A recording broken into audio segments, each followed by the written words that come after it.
I am the stranger who, passing, desires to speak to you.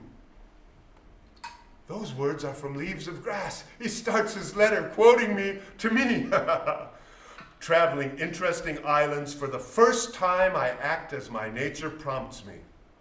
Not in America, not even California, where the men are tolerably bold. I sailed to Tahiti in 5 weeks to live the real life there, for your sake as well as my own. Affectionately yours, Charles Warren Stoddard. I'm working on a letter back to Charles. It begins, I received your beautiful, soothing South Sea idyll. I warmly approve of your adhesive nature. I know that the Western world would condemn, but those tender personal relations in the Pacific Islands touch me deeply. Much closer to home, I am admired by Abraham Lincoln.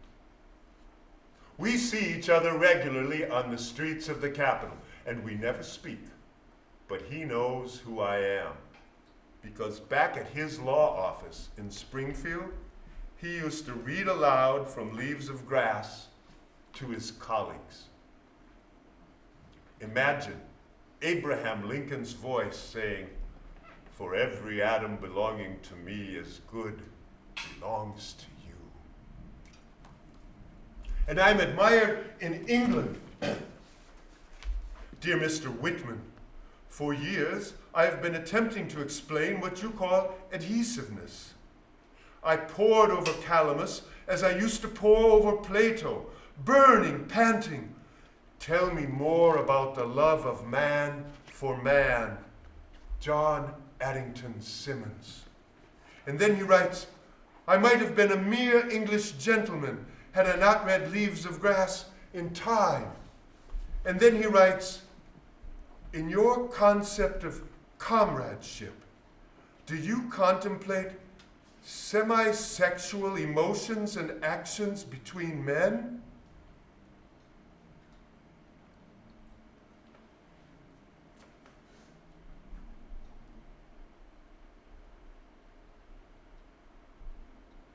I write to him, the questions on Calamus daze me. That Calamus allowed the possibility of such as mentioned is terrible. The leaves are not to be mentioned for such gratuitous, undreamt, unreckoned, morbid inferences, disavowed by me and damnable. And I hope that stops his damnable questioning. I'll add to it, one great difference between you and me is restraint. At certain moments, I let the spirit impulse rage its utmost, its wildest, its damnedest. In my Leaves of Grass, I do so. Now, when he reads that, if he's half as intelligent as I think he is, he'll understand that I cannot possibly answer his question in a letter. He should have visited in person like Carpenter, but the words of a famous American author in writing, he would use that, print them right off.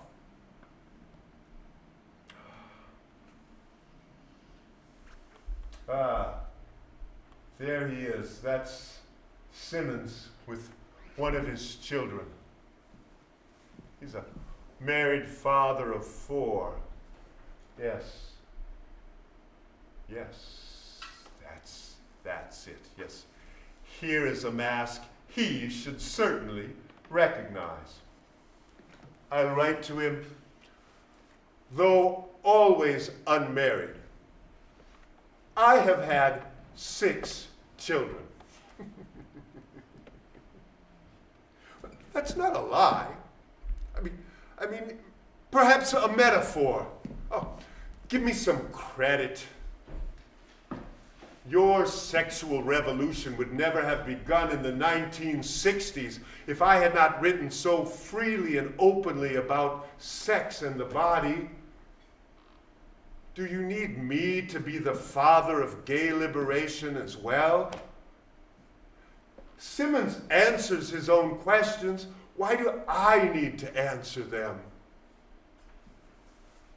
Yes. 6 children